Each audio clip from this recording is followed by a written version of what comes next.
इस वक्त हम एसएससी के दफ्तर के बाहर खड़े हुए हैं और कुछ देर पहले हमारी जो एसएससी के चेयरमैन हैं एस गोपाल कृष्णन, उनसे मुलाकात हुई। कैमरे पर तो उन्होंने कुछ नहीं बताया, लेकिन ऑफ द कैमरा तमाम चीज़ें पर उनसे बात हुई। हमने वो सारे सवाल उनसे पूछे जो छात्रों और शिक्षकों के द्वारा उठाए जा रहे थे। हमने ये पूछा कि आपने एडिक्विटी जैसी संस्था को टेंडर क्यों दिया एग्ज़ाम कराने का, क्योंकि उस पर पहले से तमाम आरोप थे।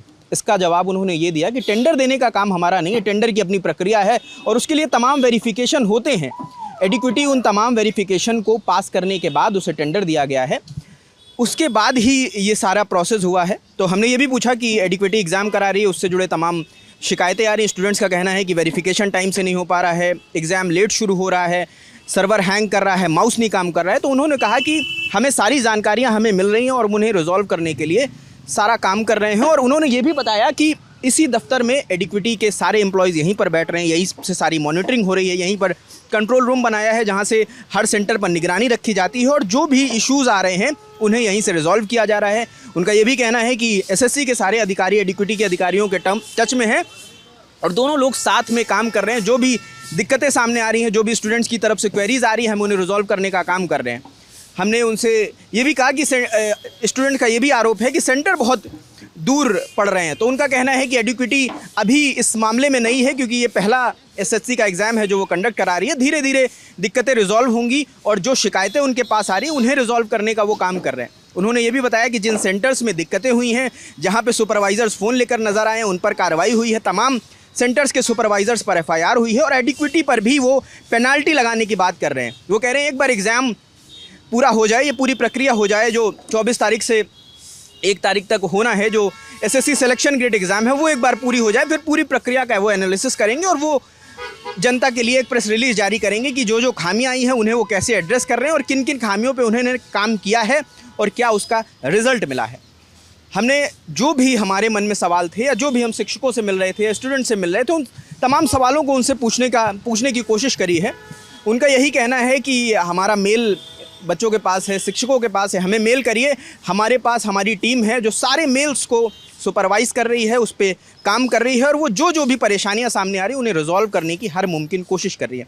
हमने उनसे ये भी पूछा कि छात्र डरे हुए हैं कि अगर एसएससी सिलेक्शन ग्रेड एग्ज़ाम के दौरान इतनी परेशानियाँ आ रही हैं तो आगामी सीजीएल एग्ज़ाम जो होना है उसमें क्या होगा। तो उन्होंने इंश्योर कराया है कि हम सीजीएल के लिए हमारी पूरी तैयारी है, हम एडिक्विटी के कंटिन्यूअस कांटेक्ट में हैं, हम दोनों मिलकर तकनीकी जो भी परेशानियां आ रही हैं उन्हें रिजॉल्व कर रहे हैं और हम आश्वस्त करते हैं कि सीजीएल के दौरान स्टूडेंट्स को कोई भी दिक्कतों का सामना नहीं करना पड़ेगा। उनका ये कहना है कि हमें जानकारी है कुछ दिक्कतें हुई हैं, लेकिन हम उन्हें धीरे धीरे रिजॉल्व करने की कोशिश कर रहे हैं। जो बड़ी दूरियाँ हैं, सेंटर्स जो छात्र बता रहे हैं कि बहुत दूर पड़ा है, उन्हें भी रिजॉल्व करने की कोशिश की जा रही है।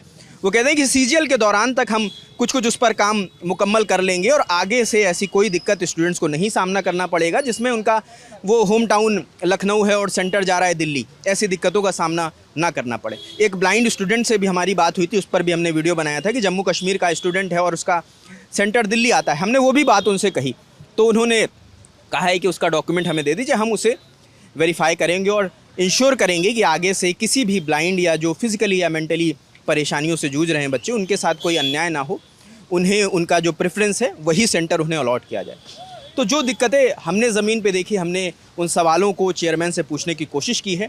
अब चेयरमैन का कहा इम्प्लीमेंटेशन के दौरान कितना नज़र आएगा ये ज़रूर देखना होगा, क्योंकि एसएससी सिलेक्शन गेट का एग्ज़ाम हो गया है। कुछ सेंटर्स पे उनका कहना है कि 194 सेंटर्स में सिर्फ 2 जगह तकनीकी दिक्कत आई है जिसकी वजह से एग्ज़ाम कैंसिल हुआ है, तो उसे वो रीशेड्यूल करवा रहे हैं। और उनका कहना है एग्ज़ाम कैंसिल इसलिए किया गया है ताकि सिक्योरिटी से जुड़ा कोई भी इशू नज़रअंदाज ना किया जाए। अगर कहीं भी छात्रों को दिक्कत आई है तो एसएससी उनके साथ खड़ा है और एसएससी उसे रिजॉल्व करने की कोशिश कर रहा है। यहाँ पर सवाल ये है कि जो वो दावे कर रहे हैं उनका ज़मीनी इम्प्लीमेंटेशन कितना होगा। क्या दोबारा जब एग्ज़ाम होगा या आगामी सीजीएल एग्ज़ाम होगा तो क्या वो परेशानियाँ उन्हें नहीं फेस करनी पड़ेंगी? क्या सर्वर सही से काम करेगा या सिक्योरिटी वेरिफिकेशन हो पाएगा?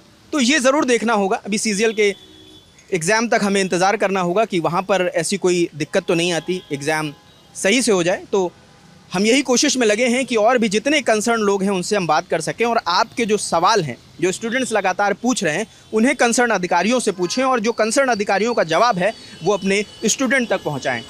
आप जानते हैं कल 31 जुलाई को कॉल था, देश भर के शिक्षक दिल्ली में इकट्ठा हुए थे, उन्हें डीओपीटी दफ्तर जाकर उनके मंत्री जितेंद्र सिंह से मुलाकात करनी थी, लेकिन बीच में ही पुलिस ने रोक लिया।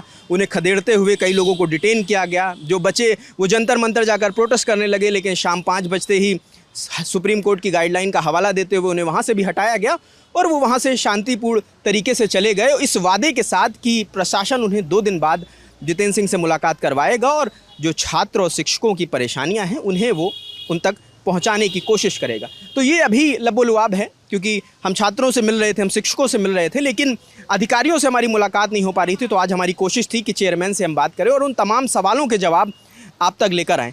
तो अगर अभी भी आपका कोई सवाल छूट रहा है जो लगता है कि एड्रेस करा जाना चाहिए और हमसे छूट रहा है, वो आप कमेंट सेक्शन पे बता सकते हैं। हम उससे भी कोशिश करेंगे कि जो भी अधिकारी हैं जिनकी जवाबदेही है वो उसका जवाब दें। तो इस रिपोर्ट पर बाकी आप क्या सोचते हैं हमें ज़रूर बताएं। और कैमरे के पीछे विजय है, मेरा नाम रजत है। देखते हैं द ललन टॉप। शुक्रिया।